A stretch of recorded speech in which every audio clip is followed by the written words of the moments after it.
Hello everyone, welcome back to my YouTube channel. आज मैं आपको इग्नू के course BSOC 131 introduction to sociology के कुछ मोस्ट इम्पॉर्टेंट क्वेश्चंस बताऊंगी।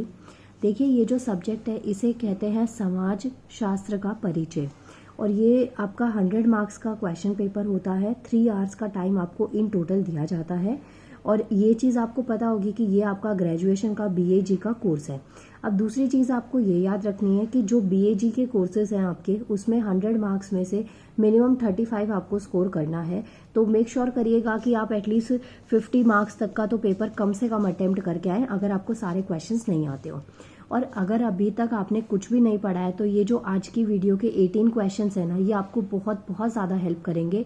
और सब चीज़ें साइड रख के सिर्फ ये 18 क्वेश्चंस भी अगर आप करके आते हैं तो एग्ज़ाम में करके जाते हैं, तो इस बात की श्योरिटी मेरी साइड से कि हाँ, एटलीस्ट आप इतने कैपेबल होंगे कि आप क्वेश्चन पेपर में कुछ आंसर्स लिख पाएँ। मैं ये नहीं कह रही हूँ कि आपके 5 क्वेश्चंस इन 18 में से ही आ सकते हैं, लेकिन हाँ, पॉसिबिलिटीज़ है कि अगर आपको ये 18 क्वेश्चंस वर्ड टू वर्ड अच्छा सा इनका मटेरियल कंटेंट सब कुछ परफेक्ट है आपके पास में, तो आप इन 18 क्वेश्चंस की हेल्प से उन 5 क्वेश्चंस को एटलीस्ट अटेम्प्ट करने के लायक अपने आप को समझ सकते हैं। नाउ देखिए, फर्स्ट क्वेश्चन है discuss the similarities and the difference between the sociology and economics. आपको यहाँ पे पहले क्वेश्चन में सिमिलैरिटीज भी बतानी है, मतलब समानताएं भी बतानी है, और डिफरेंसेस मतलब कि अंतर भी बताने हैं कि सोशोलॉजी और इकोनॉमिक्स में क्या डिफरेंस और सिमिलैरिटीज होती है। सोशोलॉजी को हम कहते हैं समाजशास्त्र और इकोनॉमिक्स को कहते हैं अर्थशास्त्र। पहला क्वेश्चन तो ये बनेगा आपका कि ये जो दोनों टर्म्स है इनमें आपस में क्या रिलेशन है। दूसरा क्वेश्चन आपसे इसी में ये पूछा जा रहा है कि ये दोनों एक दूसरे से कैसे डिफरेंट टर्म्स हैं। सेकेंड क्वेश्चन आता है हमारे पास में, what is culture, examine it's main feature. आपको बताना है जो कल्चर है ना वो क्या होता है, और इसके जो मेन फीचर्स हैं उसको यहाँ पे आपको एग्जामिन करना है, और यू कैन से आपको यहाँ पे इसके मेन फीचर्स लिखने हैं। नेक्स्ट क्वेश्चन आता है बच्चा, क्वेश्चन नंबर 3 है, what is the social group, distinguish between primary and the secondary group. देखिए, आपको पूछा गया है जो सोशल ग्रुप है ना, सामाजिक समूह है, वो क्या है, और आपको ना डिस्टिंग्विश करना है between the primary and the secondary group. Okay, next हमारे पास में, अच्छा ये जो है ना क्वेश्चन नंबर 3, इससे ना आपके शॉर्ट नोट भी बन सकता है। मानिए आपको ऐसे दे दिया जाए, सोशल ग्रुप को डिफाइन ना करके आपसे पूछा जाए प्राइमरी ग्रुप को पे शॉर्ट नोट लिखे या सेकेंडरी ग्रुप पे, तो दोनों तरीके से आप प्रिपेयर रखिएगा। नेक्स्ट है क्वेश्चन नंबर 4, क्या कहता है, explain the structural functional approach of the Radcliffe Brown. आपसे बोला गया है कि आपको स्ट्रक्चरल और फंक्शनल अप्रोच बतानी है रेडक्लिफ ब्राउन की। और एक और चीज़, आपके एग्जाम में स्कॉलर्स के नाम और थिंकर्स के नाम बहुत इंपॉर्टेंट रोल प्ले करते हैं। 2 तरीके से आपके लिए इनके एडवांटेज है अगर आपको स्कॉलर्स के बारे में थोड़ा पता है और थिंकर्स के बारे में पता है। पहला एडवांटेज तो ये कि अगर आप उनके नाम आंसर में इंक्लूड करते हैं तो आपका आंसर बहुत डेकोरेटिव लगता है, एग्जामिनर आपको अच्छे मार्क्स देते हैं इस चीज़ के लिए। दूसरी चीज़, अगर मानिए आपके पास में कोई स्कॉलर है, कोई थिंकर, उनकी बहुत सारी थ्योरीज उस यूनिट या बुक में आपको गिवन है, तो आपसे इंडिविजुअल पे शॉर्ट नोट भी आ जाता है। किसी भी एक स्कॉलर का नाम देके आपसे बोला जा सकता है इसके ऊपर आप शॉर्ट नोट लिखिए, तो ये चीज़ आपको करनी है। वैसे ऐसे और अपडेट्स के लिए, और लाइक जैसे मैंने ये क्वेश्चन है ये मैं सारे आपके अपलोड कर दूंगी, आप मुझे ना टेलीग्राम पे फॉलो कर सकते हैं। टेलीग्राम पे इग्नू एग्जाम्स के नाम से ना आपको पेज मिलेगा, उसे आप वहाँ पे ज्वाइन कर सकते हैं। ये हो गया आपका टेलीग्राम के लिए। अगर आप इंस्टाग्राम पे मुझे फॉलो करना चाहते हैं गाइस, तो इंस्टाग्राम पे भी आप मुझे फॉलो कर सकते हैं। इंस्टाग्राम पे फिजिक्स फैंटम @23। ओके, तो वहाँ से आप ये कर सकते हैं। और इसके अलावा एक और इन्फॉर्मेशन, मैंने यहाँ पे एक कोर्स लॉन्च किया है अपना।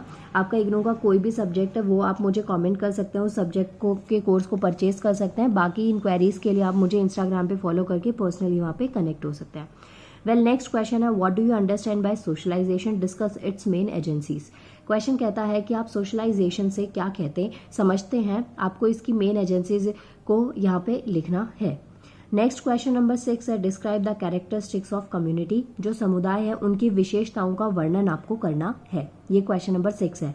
कम्युनिटी जो टर्म है ना, ये आपके लिए इंपॉर्टेंट है। यहाँ पे कैरेक्टरिस्टिक्स पूछी गई हैं। हो सकता है क्वेश्चन में शॉर्ट नोट आ जाए कि कम्युनिटी पे आपको शॉर्ट नोट लिखना है, या what do you understand by community, ऐसा भी क्वेश्चन आपका यहाँ पे बन जाएगा। नेक्स्ट क्वेश्चन है, discuss the approaches to the understanding of social change.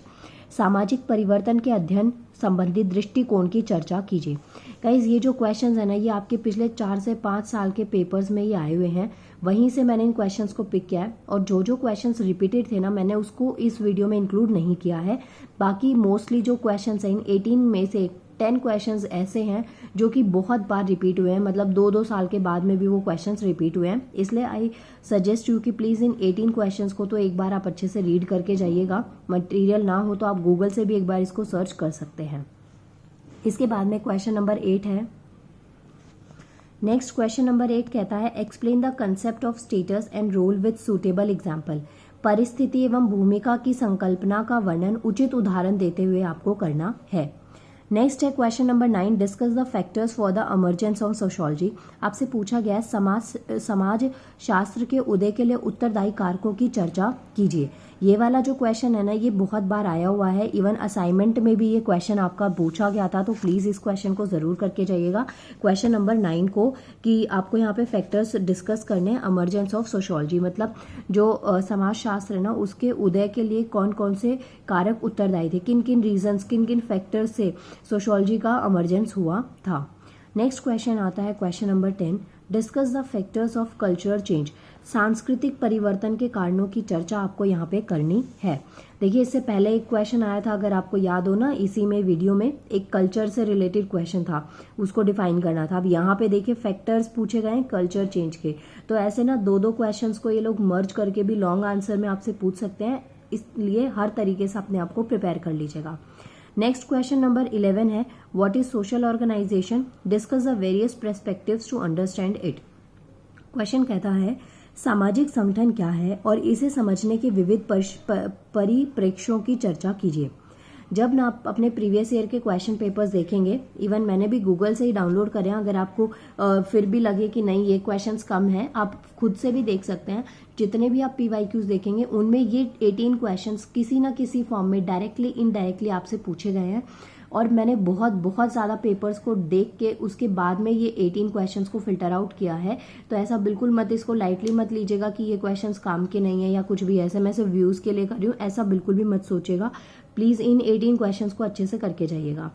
Next question है हमारे पास में question number 12, discuss the theory of functionalism of Talcott Parson द्वारा प्रस्तुत प्रख्यातवाद के सिद्धांत की चर्चा आपको करनी है। तो यहाँ पे टोटल 12 क्वेश्चंस हो गए। नेक्स्ट हमारे पास आता है क्वेश्चन नंबर 13। क्वेश्चन नंबर 13 देखिए, discuss the emergence of sociology as a social science discipline. आपसे क्वेश्चन में पूछा गया बच्चा कि जो सामाजिक विज्ञान विषय क्षेत्र के रूप में समाज शास्त्र की प्रारंभिकता की चर्चा कीजिए। अब यहाँ पे देखिए इमर्जेंस ऑफ सोशियोलॉजी तो पहले भी क्वेश्चन में आपसे पूछा जा चुका है, लेकिन यहाँ पे इस टर्म को अलग तरीके से रिलेट कर दिया है कि आपको सोशल साइंस के कॉन्टेक्स्ट में इस आंसर को बताना है। अब इन केस आपको ये क्वेश्चन नहीं आता, लेकिन अगर आपने इमर्जेंस ऑफ सोशियोलॉजी पढ़ा है तो आप कुछ ना कुछ पॉइंट अपने आंसर में जरूर लिख के आएंगे। और इग्नू में या फिर कोई भी आप एग्जाम देते हैं ग्रेजुएशन बेस्ड पे, कॉलेज के जितने भी आपके एग्जाम होते हैं ना, उसमें स्पेशली डिस्टेंट मोड में हर एक एग्जाम में एक चीज आपको रूल को फॉलो करना है कि हर एक क्वेश्चन को अटेम्प्ट करना है, अनअटेम्प्ट कुछ भी मत छोड़ कर आइएगा। किसी में हो सकता है आप अपनी सही लिमिट में, वर्ड लिमिट में अच्छे सा आंसर लिख पाएं, किसी में थोड़ा सा कम लिख पाएंगे, लेकिन हाँ आपको सारे आंसर्स को अटेम्प्ट करना है। और बाकी मैं वीडियो रिकॉर्ड कर चुकी हूँ कि कितने कितने पेजेस आपको एक वीडियो के लिए यूज करने हैं, कितने क्वेश्चन के आंसर्स के लिए कितने पेजेस आपको फिल करने हैं। नेक्स्ट क्वेश्चन नंबर 14 है, is sociology related to history, discuss. आपको पूछा गया है कि जो सोशियोलॉजी है ना, उसका हिस्ट्री से किसी ना तरीके से कोई रिलेशन है, तो यस ऑब्वियसली है। आपको ना पॉइंट्स लिखने की कैसे। अब ना ये चीज़ मत करिएगा कि आपने इसमें क्वेश्चन में पूछा गया क्या, तो आप नो करके आंसर ही खत्म कर देंगे, तो मेरे बोले बच्चों आपको मार्क्स नहीं मिलेंगे। अगर आप नो भी कर रहे हैं ना, तो भी आपको रीज़न देना पड़ेगा, क्योंकि आपका ये लॉन्ग आंसर के क्वेश्चन हैं। एंड एक और चीज़ मैं आपको बताऊँ, ये जो मैंने क्वेश्चंस आपके फिल्टर आउट करे ना, ये सारे क्वेश्चंस की वेटेज 20 मार्क्स है, मतलब 20 मार्क्स ईच। हर एक क्वेश्चन 20 मार्क्स का है, तो ऑब्वियसली आपको 3 से 4 शीट्स को अच्छे से फुलफिल करना पड़ेगा। बाकी आप ना इसमें चैनल के सेक्शंस में देखेंगे, लाइव सेक्शन में, वहाँ पे मैंने ना एक वीडियो अभी लास्ट रीसेंट लाइव क्लास ली थी, जिसमें मैंने आपको हर तरीके के जो डाउट आपके एग्जाम से पहले आते हैं वो सारे डाउट्स उसमें आपके दूर हो जाएंगे अगर आप उस वीडियो को देखते हैं। लाइक कि कितने वाला पास होता है, कितने पेजेस आपको फिल करने हैं, आंसर को कैसे लिखना है, किस तरीके के पॉइंट्स आप इंक्लूड कर सकते हैं, तो ये सब चीज़ें मैंने वहाँ पे आपकी कवर अप करी हैं। नेक्स्ट क्वेश्चन देखिए कि examine the concept and the methods of sociology used in social psychology. Question कहता है सामाजिक मनोविज्ञान में प्रयुक्त समाजशास्त्र की संकल्पनाओं एवं विधियों की जांच आपको करनी है। नेक्स्ट हमारे पास में आता है question number 16, what are the agencies of social control. Discuss करना है आपको। देखिए क्वेश्चन कह रहा है सामाजिक नियंत्रण की एजेंसियां क्या है, इसके ऊपर चर्चा कीजिए। नेक्स्ट बच्चा क्वेश्चन नंबर 17 है discuss Mead's theory of development of self. Question कहता है मेड द्वारा प्रतिपादित स्व विकास के सिद्धांत की चर्चा कीजिए। ये जो क्वेश्चन है ना, अब मैंने 4 to 5 ईयर्स के क्वेश्चन पेपर देखे थे, उसमें सिर्फ एक ही बार आया था ये वाला क्वेश्चन, तो चाहे तो आप छोड़ सकते हैं, बट इन केस अगर ये शॉर्ट नोट में आ जाए तो ज़्यादा भी नहीं तो 4 से 5 लाइन इस क्वेश्चन के लिए आप लोग अपनी प्रिपेयर कर लीजिएगा। नेक्स्ट हमारे पास में क्वेश्चन नंबर 18, इस वीडियो का लास्ट क्वेश्चन है ये, explain historical sociology as a subject discipline of sociology. देखिए क्वेश्चन यहाँ पे ना ये हिस्ट्री से रिलेटेड आपके 3 क्वेश्चंस बन गए हैं। एक ये क्वेश्चन नंबर 18 है, एक मैंने ऊपर यहाँ पे आपको बताया क्वेश्चन नंबर 14 हो गया, और एक पहले भी मैंने आपको एक ऐसा ही मिलता जुलता क्वेश्चन दिखाया था। सो इस क्वेश्चन का मीनिंग क्या है, ऐतिहासिक समाज शास्त्र का वर्णन समाज शास्त्र के एक उप विषय क्षेत्र के रूप में कीजिए। तो गाइस ये आपके टोटल 18 क्वेश्चंस है जो ये सब्जेक्ट है इंट्रोडक्शन टू सोशियोलॉजी का मैंने आपको करवाया है। और इट्स अ रिक्वेस्ट कि अगर आप फर्स्ट टाइम इस चैनल पे हैं तो प्लीज़ चैनल को सब्सक्राइब कर लीजिएगा, और आप मुझे इंस्टाग्राम पर फॉलो कर सकते हैं, ये मैंने उसकी आईडी दे दी है यहाँ पे आपको, और आप मुझे टेलीग्राम पे भी फॉलो कर सकते हैं जहाँ पे मैं आपके ये question paper notes, hand written notes या जो भी मैं वीडियोस रिकॉर्ड करती हूँ ना, वो सारे नोट्स मैं वहाँ पे अपलोड कर देती हूँ। और इस सब के अलावा आप ज्वाइन बटन को प्रेस करके कुछ मुझे सपोर्ट कर सकते हैं, इस चैनल को भी सपोर्ट कर सकते हैं।